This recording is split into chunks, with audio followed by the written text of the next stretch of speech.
Hey guys, welcome back to my channel. A lot to talk about. Lot of stuff changed, so to get right into it, and I'm gonna do individual episodes instead of one big episode because it was just a lot. I feel like it'll be a lot easier instead of just compacting them in. Today I'm talking about Sing. Sing to me yesterday is the full name, so I'm just keep calling it Sing for future notice. And I'm talking about episode 7. Man, let's get right into it.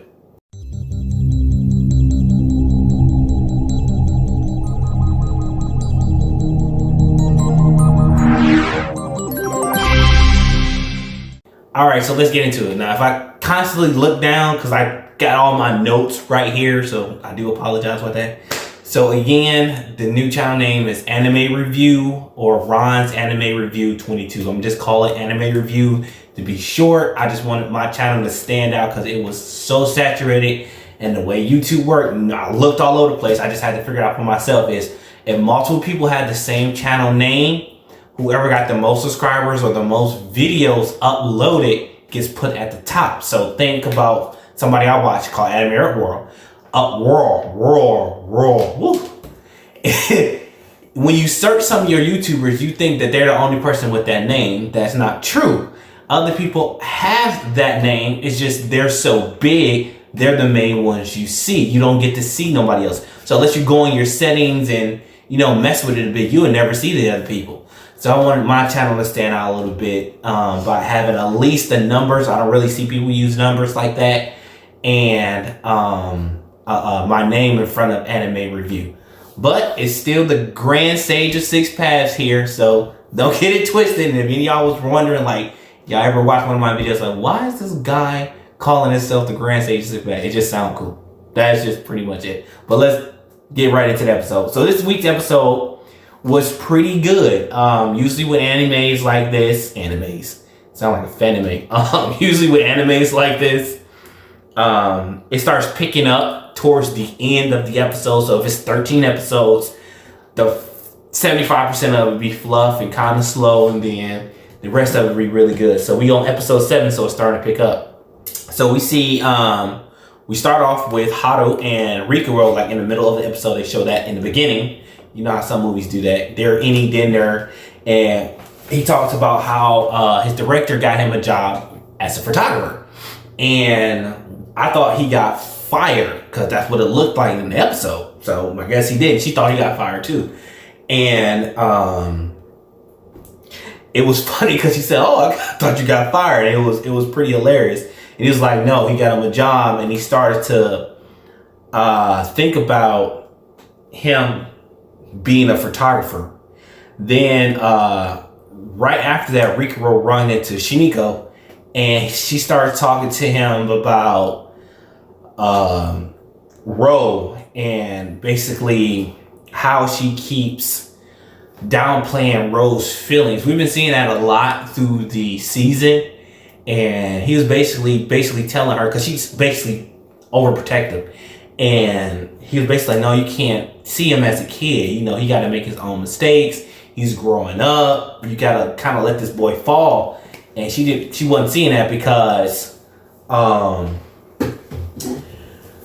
she grew up with him. And you know how you grow up with somebody and, you don't just see him like that. And I mean, I get it. And so we then cut to Rikuo. Remember, right after that, his friend came over and asked Rikuo to do a photography for his wedding. So we get to see him do that and how cool he looks doing the photography, how professional he looks, and he really looks like he trying to take it more seriously. So then we cut to a very, very juicy scene here. Very juicy. This is why I love romance anime. It's just when romance anime is done right, it is some of the best. We get to see Shiniko give Ro dad this like fancy plates. Like these kind of plates in real life cost big money because the designs are like done by hand and stuff, and all the clay is done by hand. And he's like, "Oh man, this is very nice. You should give it to somebody when you get married." She's like, "Oh no, playing off. I want to get married, blah blah." Then Ro comes in. They actually notice that he gets taller and starting to look more, manly and stuff like that. He's, starting to look all buff and stuff. So he shows him his arms and he's like, yeah, I've been inside a lot. So she ends up looking at his arms, start crying and run off. And they meet up and she tells him that, he's like, oh, what's going on? What's going on?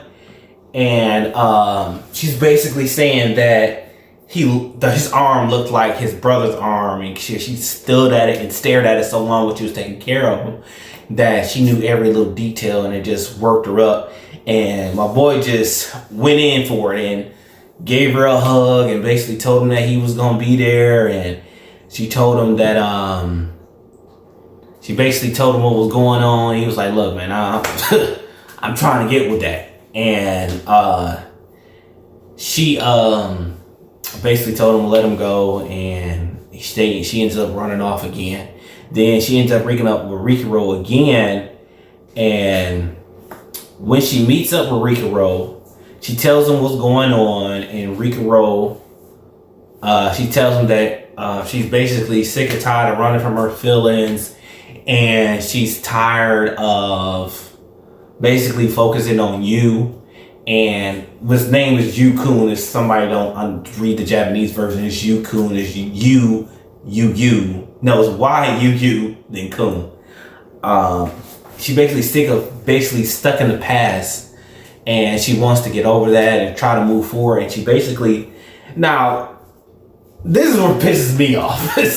This cold-hearted, this girl's a real cold-hearted. So she basically tells Rikuo that she wishes that he was more pushy like Ro was, and she needs somebody to pull her along to get out of that. She can't do it by herself, and she don't want to be alone.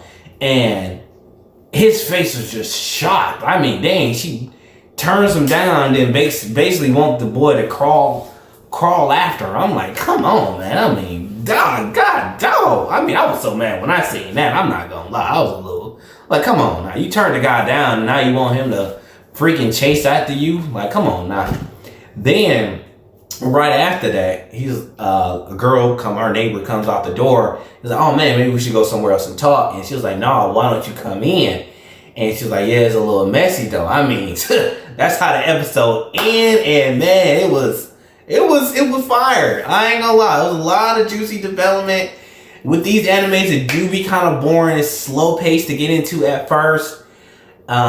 It's just one of those, if you got nothing else to watch and you want to kill some time, you got nothing else to do, you can watch it. But towards the end, you just don't want to miss every episode because it starts to wrap up. I don't know if he gonna get with Shiniko or Haru, because Haru seems like she's trying, she ain't gonna give up. And usually with animes like that, they always get with the other girl, not the girl they actually attracted to.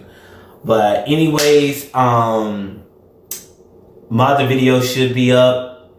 I'm got 2 videos already up. I'm posting more videos today. These all might be up by the same time. So go to my channel. The links might be up for more videos. Click them, hit subscribe, check your boy out. All right, peace.